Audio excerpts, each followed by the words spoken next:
Bonsoir, messieurs. Bonsoir. Bonsoir. Ils sont sages en plus. Oui. Eh bien, merci beaucoup d'être là. La fine fleur des éditorialistes français, je suis impressionnée. Donc, je vous explique. C'est effectivement impressionnant. Hommes et femmes. Alors non, la parité, c'est un autre problème. On y viendra après. Pour l'instant, on est là pour parler de cette campagne.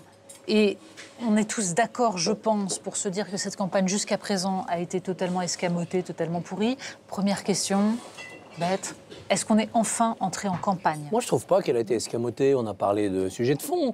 On a parlé le revenu universel, c'était un bon débat. La critique du programme de Fillon sur la sécurité sociale, c'était un bon débat de fond. Les événements géopolitiques ont amené plein de questions de fond. On en a parlé des événements géopolitiques? Oui, mais bien sûr, on en a parlé. On a parlé à chaque fois qu'il y avait un attentat à droite à gauche sur divers continents. On en a parlé quand Trump frappe la Syrie. On en a parlé quand les candidats se présentent. Et puis d'ailleurs, pourquoi faudrait-il qu'on parle de fond tout le temps dans ce genre d'émission, alors que pour connaître les programmes, il suffit d'aller sur les sites internet, de les lire, de les regarder, de les confronter. C'est même pas la peine de faire une campagne. Si, mais les espaces audiovisuels rapides, même les débats entre candidats, permettent pas d'aller dans le fond des programmes. Honnêtement, les débats des primaires et les débats qu'il y a eu sur les grandes chaînes, les débats à 5 ou à 11, on a quand même abordé beaucoup de thèmes. Sans revenir au débat, parce que je l'ai trouvé ça peut pas se transformer en séminaire sur chaque thématique. Vous êtes d'accord avec ça? Ce qu'on a vu, c'est qu'on a vu les Français se passionner pour une campagne qui pourtant n'était vraiment pas passionnante. C'est le moins qu'on puisse dire. Éthique et politique. Alors, savoir si on a parlé plus du fond que de la forme. Passionnante, mais elle était passionnée. Non, mais depuis qu'on suit les campagnes présidentielles, on entend dire on ne parle pas assez du fond. En réalité, on sait bien que la quasi-totalité des électeurs, ce qu'ils cherchent, c'est pas des programmes, parce que Christophe a raison de dire qu'on peut aller les lire sur Internet, mais on serait curieux de savoir exactement combien de gens vont les lire. Donc je crois que le fond, on en parle un peu. Probablement pas assez, mais à mon avis pas moins que dans les précédentes campagnes. Non, c'est la pire campagne présidentielle que pour moi j'ai connue. Vraiment, je pèse mes 2002, mots. C'est la pire campagne présidentielle que j'ai connue. Et je vais vous dire pourquoi. Je vais parler très franchement. Ça fait 2 mois que j'ai arrêté d'aller à des émissions de débat entre journalistes ou entre éditorialistes. C'est la première fois que je réassiste à ça. Pourquoi? Tu gardes les meilleurs. Pourquoi? Parce que je savais qu'avec justement, chez Natacha Polony, on allait s'attacher au fond. Et très franchement, c'est la pire campagne que j'ai eue. C'est la pire campagne, pourquoi? Parce qu'il y a un candidat qui a perturbé l'ensemble du jeu pour qu'on ne parle pas justement des sujets, pour qu'on ne parle pas du programme, pour qu'on ne parle pas du projet. Et ce candidat, il a un nom, c'est Emmanuel Macron. Car M. Emmanuel Macron, à partir du moment, je parle du projet et du programme. Je comprends que ça ne vous intéresse pas, Christophe. Ah si, mais je comprends que ça vous intéresse pas. C'est Fillon qui a perturbé la campagne, c'est pas Macron. Je parle du programme et du projet. À partir du moment où vous avez un candidat qui dit tout et le contraire de tout, qui finalement est pratiquement comme un caméléon, il devient fou si on le met sur une couverture écossaise. Un caméléon, voilà, sur le blé écossais. Très franchement, je n'ai jamais vu un candidat être dans le ni oui ni non. Même Jean-Luc Canuet. Jean-Luc Canuet qui peut être en gros une sorte d'avatar. 65, non, quand même, non. Bah si, je suis vieux. Bah si, c'est sympa. Non, merci. quand même pas. Si, mais j'ai connu. Donc, même Jean-Luc Canuet, il avait quand même des lignes de force. Il avait l'Europe, il avait un certain nombre de choses. Mais Emmanuel Macron, je ne vois pas un élément saillant. Je ne vois pas un élément saillant. D'ailleurs, très franchement, le vrai débat, à mon sens, le vrai débat politique aujourd'hui, il y a 2 programmes qui sont antithétiques. Il y a le programme de Jean-Luc Mélenchon et celui de François Fillon. Ce sont les 2 programmes qui se font face à face. Ce sont les 2 programmes et 2 projets. Et c'est très franchement le programme et les projets qu'on essaye d'escamoter depuis le début de cette campagne présidentielle. C'est une très belle manœuvre de diversion pour essayer d'escamoter toutes les turpitudes de François Fillon. C'est là le vrai problème. C'est diversion. Mais tout le monde les a vues, les diversions. Ça, on les a. Attendez. Christophe, on ne peut pas dire qu'on ait escamoté les turpitudes de François Fillon. On sait tous qu'il aime beaucoup l'argent et les costumes. André. Moi, je vous dis une chose.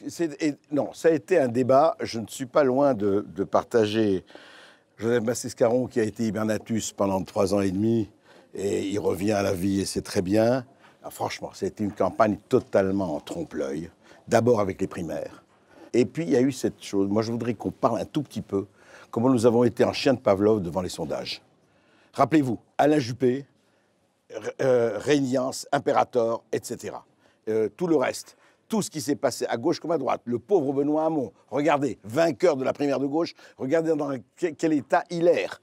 C'est tout juste s'il va avoir 2 ou 3% à la fin. Ils vont tous le quitter pour Mélenchon. Il faut le dire. Il peut maintenir son avance sur Dupont-Aignan. Il y a 2 éléments. Peut-être. Non, mais ça, je veux c'est dire. méchant. Il y a la question des primaires et ensuite, il y a la question des sondages. C'est-à-dire que c'est à la fois la question de la mécanique des primaires qui vient fausser toute la façon dont la Ve République normalement fait émerger des candidats qui et était des une visions. aberration dans les termes. Aberration dans la Ve République, les primaires, c'était vraiment n'importe quoi, la métastase cancérigène du régime des partis. Mais André, et vous ne ensuite, savez pas si conservateur. On peut changer des choses dans une république qui fonctionne. On peut changer, on peut moderniser. Primaires, franchement, Hervé, C'est c'était possible. lamentable. Regardez qui a gagné, regardez qui est le peloton de tête. Vous avez Macron. Hors primaire, vous avez Le Pen, n'en parlons pas, et vous avez Mélenchon hors primaire. et Mélenchon hors primaire. S'il n'y avait pas eu les primaires, si il je y peux dire aurait eu un mot. Hollande, Sarkozy, dont l'immense majorité des Français ne voulaient pas. Ça aurait été mieux, vous croyez Mais la primaire, Non, c'est ce mais qu'ont attendez, inventé ça aurait les été partis mieux. pour D'abord- cacher leur effondrement. Voilà. Ça n'a pas marché. Oui, ça n'a pas marché. Gilles William. D'abord, je ne sais pas à quoi va ressembler maintenant la campagne. Si monsieur Fillon est convoqué demain matin à 9h par monsieur Tournaire, ça changera encore un peu les choses. C'est pas devenu Premièrement. une habitude? Oui, mais ça ne va rien On s'y est changer. tous ça. fait. Non mais attendez, à chaque fois on dit ça, et à chaque fois quand même ça provoque quelque chose, ne serait-ce que parce qu'on vous communique les procès-verbaux, premièrement. Deuxièmement, franchement Hervé, je pense Il est taquin. je ne vois pas très bien comment on peut soutenir que c'est une campagne comme une autre. Cette campagne, jusqu'à maintenant, elle a beaucoup plus tourné sur les costumes de Fillon, sur les histoires de Pénélope que sur le fond. Je n'ai pas entendu parler de la question d'immigration, je n'ai pas entendu parler des questions de sécurité, je n'ai pas vrai. entendu parler C'est pas des vrai. questions Moi, d'identité. j'ai pas dit que- moi, je n'ai pas dit que cette campagne était comme les autres. Je souscris tout à fait à la définition un peu mimétique de M. Macron, mais ce n'est pas M. Macron qui a le pouvoir quand même de transformer une campagne. Ceux qui ont transformé la campagne, ce sont les juges et les médias. C'est ce pouvoir-là. Je ne suis pas dans le jugement. Et Alors, peut-être pour les ce qui est des citoyens. médias, on je est suis là. pas Si dans les le- citoyens je pense adhèrent à des que- démarches qui sont nouvelles, il faut peut-être les laisser faire et regarder ce que ça Hervé, donne. mais Juste ça, tu un as peu, raison. je n'ai pas Alors- dit, Gilles William, je n'ai pas dit que cette campagne était la même que toutes les autres. Ce que j'ai dit, c'est que la question de savoir si on parle assez du fond,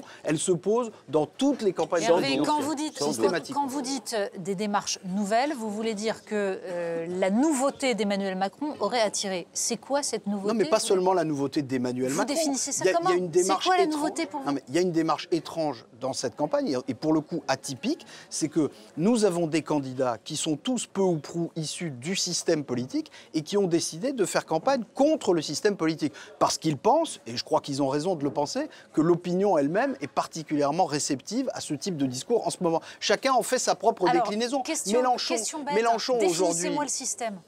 C'est Non, quoi mais le système? le système ne se définit qu'à contrario. C'est-à-dire que le système, c'est pour eux, et probablement dans la perception Le qu'ont système, les- c'est l'autre. Non, mais dans la perception En général. qu'en ont les Français, Souvent. c'est Mais pas que. ce que Jean-Marie Le Pen appelait l'établissement, c'est-à-dire le fait qu'en France, il y a des grands partis politiques, des grandes familles, des courants de pensée, une haute Alors, est-ce administration, qu'on n'est pas et que capable, jusqu'ici, nous, de voir qui fait depuis le partie général du de système Gaulle, et qui n'en fait tout pas ça partie? a fonctionné Ça de veut façon rien à dire le produire des système. Enfin, candidats. François Asselineau a fait l'ENA, il a été directeur de cabinet de quelques grandes figures politiques. Est-ce qu'il est dans le système? Non. Oui. Il est arrivé par la bande de manière surprenante parce qu'il a réussi à avoir 500 signatures. Ce système anti-système, ça ne veut rien dire. En effet, le système, Vraiment. c'est l'autre. C'est celui qu'on Il y a veut pas- abattre. il y a pas des Si on doit avoir une intérêts et des définition gens du qui se système, rejoignent. le système, c'est ce qui fait tenir ce pays depuis 50 ans quand même. Ce sont des gens qui font, à travers un certain élitisme, bouger l'économie et le pouvoir. Alors que le système doit se Christophe, régénérer est-ce que vous parce trouvez que qu'il l'économie capte va le bien? pouvoir. Est-ce que vous trouvez que ce pays va Attendez, bien? Ce Attendez. pays a quand même résisté à 40 ans de crise. Maintenant, il faut changer. Et c'est pour ça que je trouve qu'on a eu un bon débat de fond. Quand Emmanuel Macron dit qu'il ne faut pas réformer les retraites, il faut les transformer dans un régime à points, c'est intéressant. Quand Dupont-Aignan, dans le débat à 11, lance au moins 15 minutes sur les travailleurs détachés européens, on n'a jamais autant parlé d'Europe que dans cette campagne. C'est donc intéressant. L'immigration, on en a parlé. Marine Le Pen, dans le débat à 5, elle a commencé là-dessus. Et Christophe, les autres sont positionnés. tu es pas dire, L'identité. Pardon, mais L'échange sur la n'a jamais laïcité autant entre parlé Macron d'Europe. et Mélenchon, Attendez, passionnant. on n'a jamais autant parlé d'Europe. À part le référendum de Pendant 2005. le débat à 11. C'est-à-dire que pendant tout le reste, excusez-moi, mais le débat à 5, il y a eu en tout et pour tout 3 C'était pas les minutes et thèmes. demie Mais sur c'était l'Europe. pas les thèmes Non, retenus. c'était Les pas thèmes retenus, non. c'était modèle social et c'était C'est autorité pas du ça, président. c'est que c'était à la fin et que ça n'intéressait personne. Le nom de Donald Trump peut n'a pas dire- été prononcé dans le débat Non, mais il y a à une 5. autre notion aussi, c'est que ce soit le monde politique, que ce soit le monde médiatique, il a perdu une grande partie, sinon la totalité, de son magistère moral et intellectuel. Et les gens ne supportent plus les donneurs de leçons, et je crois même qu'ils veulent donner une leçon aux donneurs de leçons. Donc, si on veut donner une définition négative du système, c'est ça. C'est ça, et effectivement, les hommes politiques qui ne sont pas idiots ne veulent pas ressembler à ça. C'est ça, c'est Mélenchon-Le Pen au deuxième tour. Aujourd'hui, il y a le court-circuitage. Oui. Aujourd'hui, il y a un court-circuitage qui se fait entre, d'un côté, des personnes, en effet, qui ont un programme, un projet. Notamment, je vois 2 ou 3 candidats, dont c'est le cas. Et la remise en question d'une pratique de la politique et de la démocratie.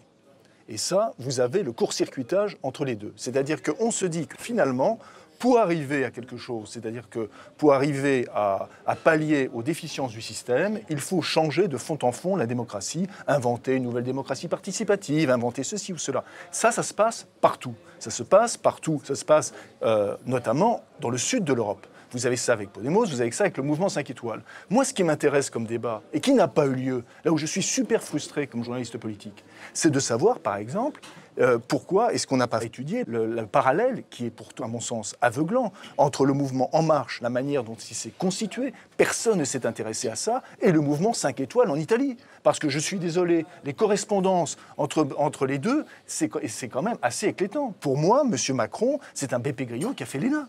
C'est tout, c'est pas autre chose que ça. Il y a quand même une fonction protestataire et tribunicienne bien moindre. Qu'est-ce que c'est quand on arrive? Mais exactement la même. C'est un moins agressif. C'est un populisme mondain. J'allais dire, voilà, c'est un populisme des élites. C'est un populisme mondain.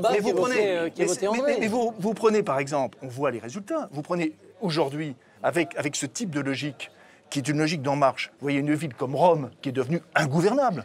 Ça fait 6 mois que Rome est ingouvernable. Vous êtes en train de nous dire que la remise en cause du clivage gauche-droite et des clivages traditionnels est en train de déstabiliser la France et de la rendre ingouvernable, comme peuvent l'être d'autres pays, c'est ça? Est-ce que vous pensez... On ne sait pas, ça dépendra du résultat de l'élection. Ce qui est vrai, c'est qu'on voit bien que ces clivages ne sont plus complètement pertinents pour répondre aux évolutions de la société. Non, plus complètement, Joseph. Ils sont complètement désarçonnés. Moi, je m'inscris en faux. Ils sont pertinents. 2, les primaires, c'est de la daube. 3, je considère que sans parti politique, il n'y a pas de démocratie. Voilà, ça c'est une vraie question. Est-ce qu'on peut passer à une démocratie qui se passe des partis? Est-ce que les partis politiques tels qu'ils apparaissent aujourd'hui n'ont pas atteint leurs limites absolues, dans le sens où ce n'est pour l'instant qu'une machine à sélectionner des ambitieux? C'est même fini, ça marche même plus. Est-ce qu'il n'y a pas une durée de vie des partis politiques? Le Parti socialiste, il a atteint sa durée de vie. Le Front National, qui est quand même un parti politique, a réussi... Excusez-moi, mais là on parle des partis politiques.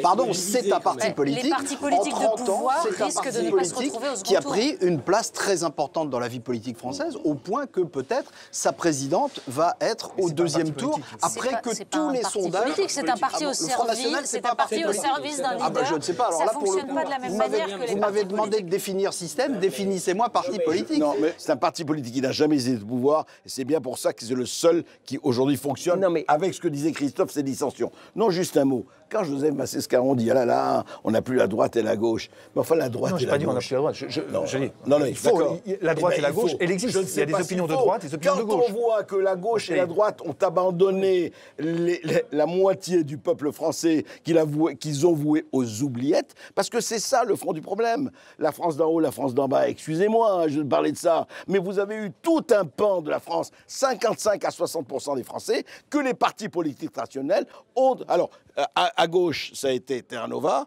qui a dit, allez, remplaçons-les par les minorités éthico-sexuelles, et puis les autres, puisque les ouvriers sont plus chez nous, on va les remplacer. Et à droite, c'était, écoutez, c'est merveilleux, faisons venir les immigrés, et faisons pour casser les coups. Je rappelle simplement, regroupement familial, Bouygues, Chirac, Giscard, et rappelons-nous les diatribes anti-immigrés de M. Georges Marchais, secrétaire du Parti communiste français, qui disait il faut arrêter ça, ça casse la classe ouvrière. Et qui envoyait les bulldozers détruire des foyers d'immigrés. Et envoyer les bulldozers à Ivry. De quoi on parle aujourd'hui? Eh bien, vous avez le résultat, c'est le retour du refoulé. Voilà. Je suis étonné quand même de voir Joseph s'inquiéter du populisme mondain de Macron et sembler avoir les yeux de chimène pour le chavézisme sirupeux de Mélenchon, dont le programme est juste une catastrophe, ça mettrait l'économie par terre en 15 jours, ça nous vaudrait le détournement de tous les investisseurs mondiaux mondiaux. Et il Pourquoi veut vous pensez en casser, binaire? Donc, J'ai l'impression de me retrouver sur Twitter avec un troll de Macron. Quand tu dis Chavez et c'est Fillon, quand même incroyable. quand tu dis Pas Chavez, vous. Mélenchon et Fillon, c'est les deux vrais programmes de cette campagne. Mais c'est pas vrai. On a avec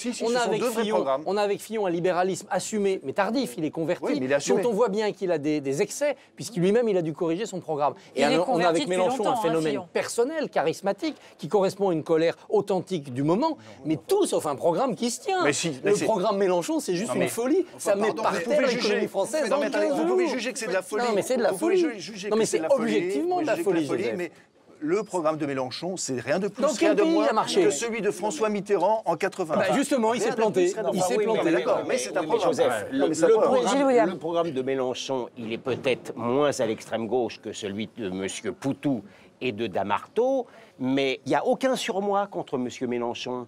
Il a beau faire l'apologie de M. Castro, il a beau avoir versé toutes les larmes de son corps. À la mort de Castro, son discours est ahurissant. Il a beau avoir L'épée de versé Bolivar qui traverse toutes le les ciel. larmes de son corps sur la dépouille encore chaude de Chavez, il a beau se faire vraiment le conservateur de la mémoire de Maximilien Robespierre, de triste mémoire quand même pour le Girondin qui vous parle, eh bien ça ne pose aucun problème. Raison. Et la seule Si, raison... ça pose d'énormes problèmes. Non, Ne mais- faites pas comme si personne Non, n'en mais avait parlé. Vous trouvez que dans les médias, il y a le même surmoi que, par exemple, celui qui vous inspire en ce qui concerne Marine Le Pen. Mais est-ce que vous voulez pensez créer, que- mais vous Gilles pensez- William, vous voulez créer un comité de surveillance de ce que pensent les médias? Les médias s'expriment librement dans ce pays. Si l'ensemble des médias est plus défavorable à Marine Le Pen qu'à Jean-Luc Mélenchon, c'est à Marine Le Pen que ça pose question, pas aux journalistes. Les médias s'expriment librement et moi je m'exprime librement sur les médias. Et on vous je écoute considère- librement Voilà. et on vous répond librement.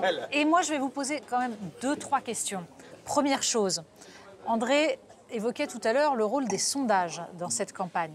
Parce on se souvient tous quand même, c'était pas si loin de l'élection de Donald Trump, du Brexit, etc. Et on a vu tous les journalistes, nous en sommes, dire plus jamais les sondages, voilà, promesse d'alcoolique, on est bien d'accord. C'est-à-dire que le lendemain, tout le monde replonge dans les sondages et tout le monde est en train de commenter. Et alors Mélenchon a devancé Fillon, n'a pas devancé Fillon, etc. Qu'est-ce qui peut nous faire sortir de cette question des sondages, selon vous? Eh bien, je crois que Sauf nous peut-être si ça sommes dans vous la plaît, drogue mais moi, ça dure me- et qu'il est temps de faire un sevrage. J'espère On que va pas les nous interdire. tous... Encore des interdictions, non, André. pardon. Pas des interdictions. Pardon. Je ne dis pas d'interdiction. Je vous permettez que les gens qui commandent des sondages les gardent pour eux. Moi, je suis tout à fait pour qu'on fasse des sondages, mais je dirais que les rendre publics est complètement... C'est pas Mais au nom de manipulatoire, quoi? c'est Au nom de pire. quoi? Mais non, mais Non, si je on vais vous dire au regarde nom de pas quoi. public, Au nom de si on quoi? regarde Au nom de pas quoi? public. Au nom de quoi? Je vais vous dire pour au nom de quoi. Parce que si je suis quelqu'un d'adulte, j'ai pas besoin que le camp du bien me dise je sais mieux que toi ce qui est bon pour pas toi. le camp du bien.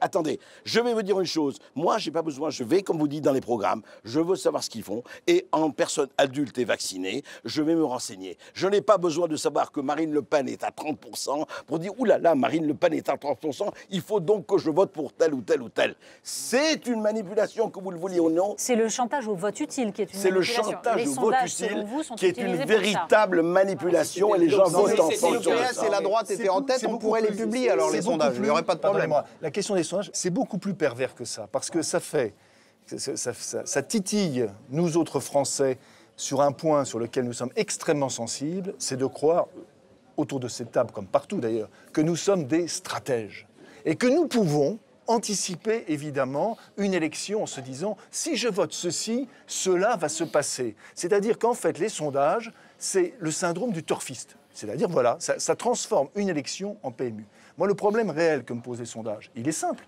C'est sur l'élément qui permet de redresser les données brutes. Est-ce que vous avez des éléments? Mais Quand bien vous sûr, les constatez- sondeurs l'expliquent très Pas du clairement. tout, pas du Mais tout. Mais si, les très journalistes, clairement. non. Les Non. journalistes, non, c'est un mensonge. Le redressement se fait par rapport à un cumul de Concernant- scrutins. Ils concernant travaillent François sérieusement. Fillon, concernant François Fillon, moi je pense, et je le sais pour avoir un peu bougé de Valenciennes à Nice, de Nice à Limoges, de Limoges à Clermont-Ferrand, je me rends bien compte qu'il y a un vote honteux par rapport à lui. Il y a des gens qui n'osent pas dire qu'ils votent. Pourquoi? Et qui vont C'est le très faire. simple. C'est très simple. C'est-à-dire que comme Les le candidat affaires, Fillon a etc. pris des tombereaux de merde, excusez-moi, quotidiennement pendant à peu près 4 semaines, celui qui et tenter de éclaboussé. voter, se sentirait éclabousé, Mais c'est la naturellement. théorie de Fillon du vote caché, il a Donc, peut-être raison. Mais donc, bah oui, il y aura mais peut-être ça, pas le c'est pas 23, pris en compte. Mais les si on sondages. n'arrête pas de le commenter à longueur de Ce n'est journée, pas le pris en vote compte caché, par les on sondages. n'arrête pas de le Christophe, commenter. ce n'est pas pris Les en compte par les sondages ne le sondages. mesurent Christophe, pas, vous donc ils en croyez- déduisent qu'il y a peut-être un vote Mais caché. attendez, Les Français sont totalement sur quelle matures par rapport à Christophe, ça. sur quelle base commentons-nous l'actualité? Est-ce que vous trouvez satisfaisant Bien sûr, on de commente commenter sur la l'actualité. base de sondages? Mais d'abord, on commente l'actualité à partir des propos et des idées, beaucoup plus qu'on ne le dit.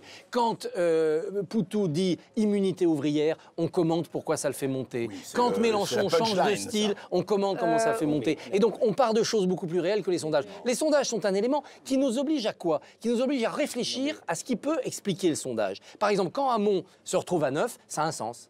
Pourquoi? Pourquoi il se retrouve à 9? Il a la bonne ligne, mais il n'a pas la faconde de Mélenchon. Il a la mauvaise ligne, il est resté frondeur, fallait être social-démocrate. Cette interrogation, et on n'apporte pas de réponse définitive, cette interrogation, elle est titillée. Le sondage Gilles, est et un ensuite, stimulus et c'est André, très bien. ensuite, Natacha, Arrêtons de nous André autoflageller. Berkoff, c'est bien connu, est un utopiste et un idéaliste. Ridicule. Il m'arrive de maudire les sondages, mais tu peux pas les interdire. Mais c'est ridicule. Attends, tu es ridicule. je vais dire quelque chose. Ça sera les réserver à Je une vais dire élite, quelque c'est pas chose. possible. Je vais dire quelque chose. C'est pas interdire les Faire quelque sondages, chose. c'est Non, incroyable. mais- Voilà non, mais- quelqu'un qui se veut démocrate et qui dit on ne peut pas interdire les sondages. Pardon, Non, mais non, non, attends, non. j'ai pas Mais fini. attends, bon, Je vais pas finir. Alors, je vais dire quelque chose, André. Vas-y. Je vais dire, André. Le seul moment, au contraire, où les sondages ne me débectent pas trop, pardon pour l'expression, c'est la campagne électorale, parce que je sais que même si je ne leur voue pas une foi religieuse, ça me donne quand même un petit peu une indication des tendances. De quoi?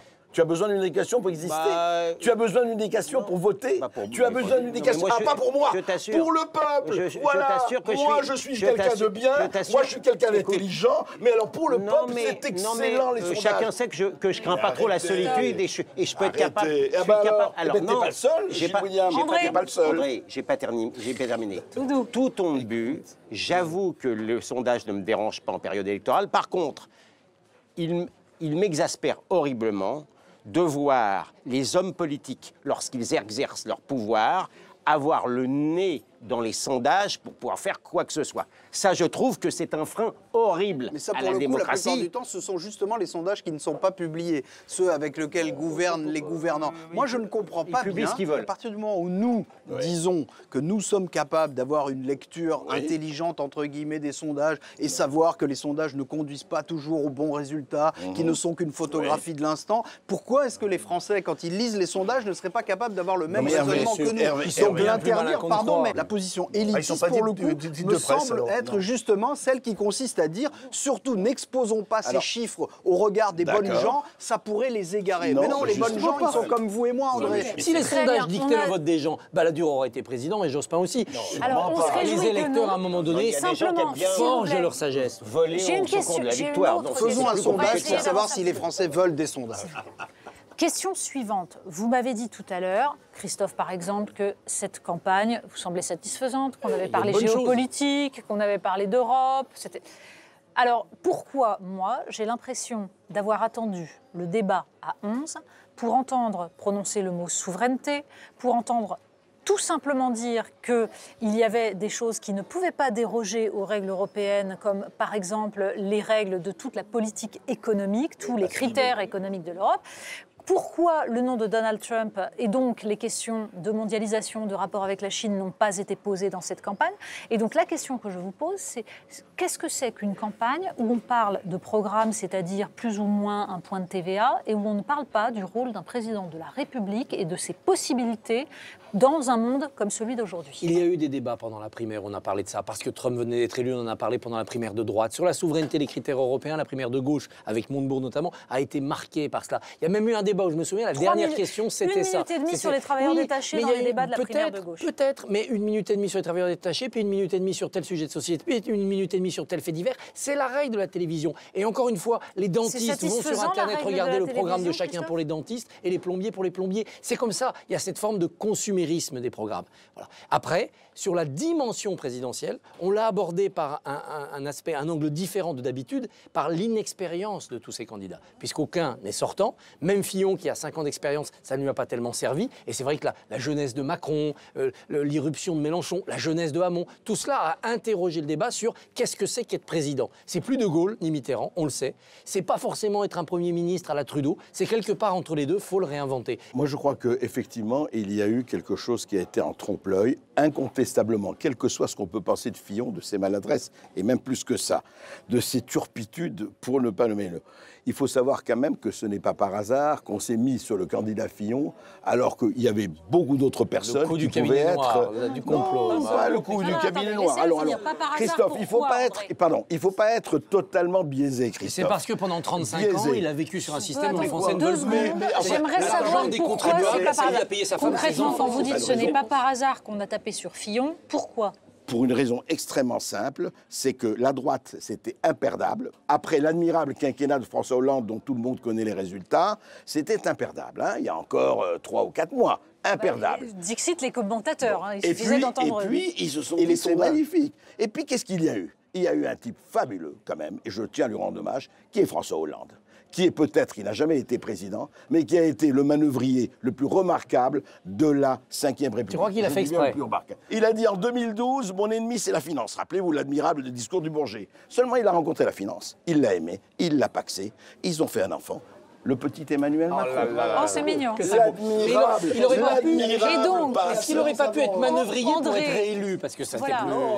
plus Vous êtes en train de nous dire que c'est François Hollande qui a sorti l'affaire Fillon et qui a modifié la campagne, c'est ça ? Oui, attendez, toute la Hollandie, excusez-moi, toute la Hollandie est où ? Moi je les connais, hein, je les ai fréquentés en 80-90, excusez-moi, ma génération. Bernard Poignant, Jean-Pierre Jouyet, Jean-Yves Le Drian, Jean-Pierre Mignard, tous, c'est là où est la Hollandie est entièrement derrière Macron. Donc bravo François Hollande, il a admirablement pour le moment réussi son coup. Alors, attendez, Christophe, vous aurez la parole après. Simplement, je vous pose la même question. Est-ce que vous avez l'impression qu'on a parlé des sujets de fond ? Et sinon, pourquoi ? On se délecte tous depuis des années à dire que la campagne présidentielle, c'est la rencontre d'un homme avec le peuple. Ben, le résultat, c'est que les programmes, personne ne les regarde. Rappelez-vous du formidable projet politique de Jacques Chirac en 1995, la fracture sociale, c'était une énorme rigolade. Rappelez-vous du fantastique projet d'unification des masses de François Mitterrand en 1988, ça lui a permis de faire un triomphe. Plus personne ne se souvient de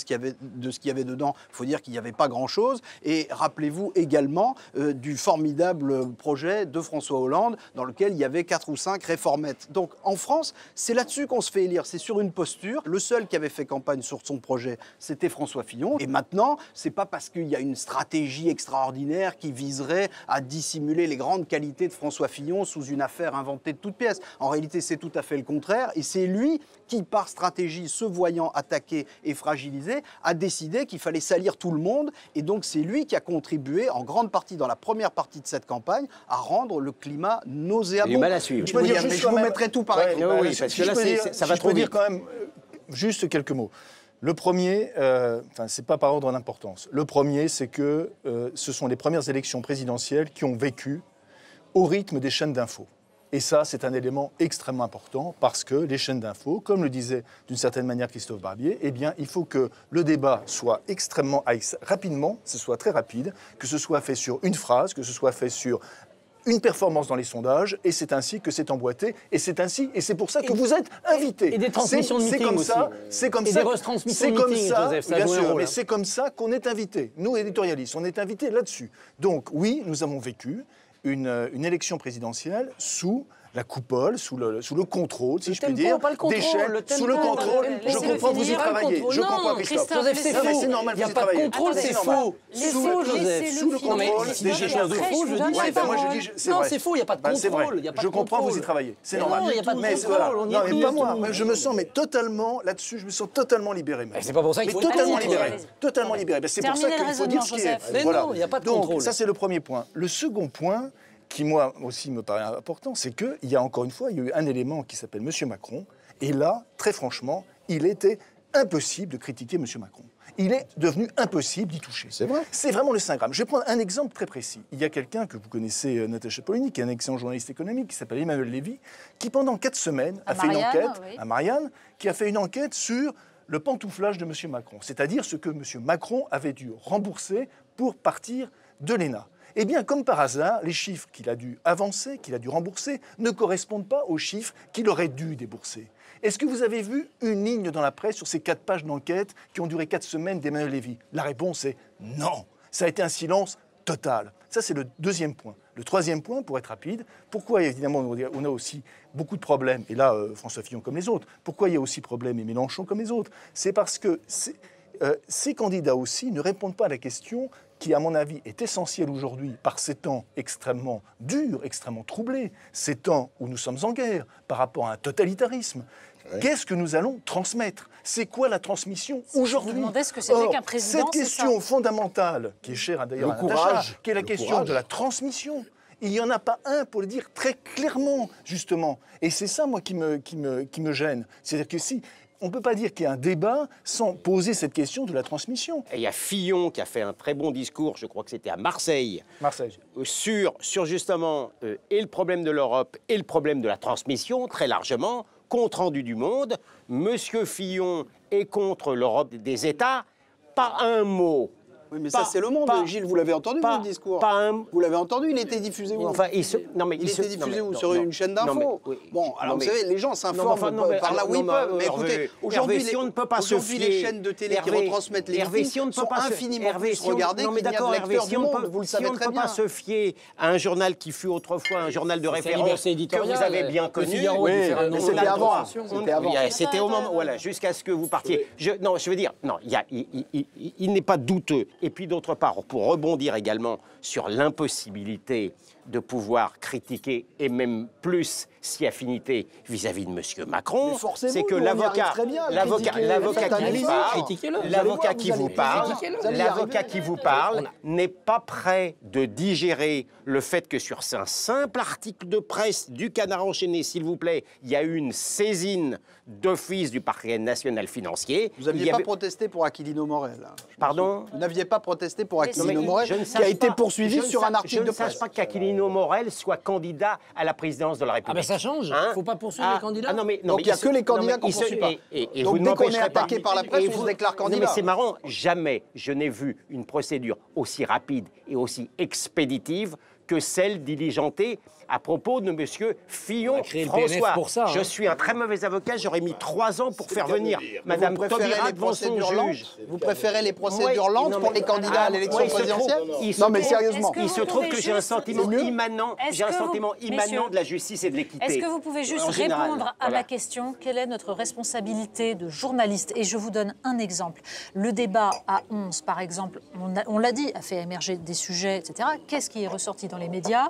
Philippe Poutou, sa chemise et l'immunité ouvrière. C'est pas vrai. D'abord, l'immunité ouvrière, c'était pas neutre. C'était pas neutre, l'immunité ouvrière. Poser ce problème, tout comme Mélenchon disant pudeur de gazelle, ça servait le débat. Immunité ouvrière, c'était une vraie cassure identifiée entre cette France d'en bas et cette France d'en haut. C'était intéressant. Et on a parlé de beaucoup d'autres choses pendant ce débat et autour de ce débat. Après, dans ce système médiatique où le personnage Poutou surgit, comme avait surgi Besancenot à son temps, en 65, c'était Marcel Barbu. Joseph s'en souvient. Il en a peut-être gardé la barbe d'ailleurs. À chaque fois, il y a ce côté folklorique.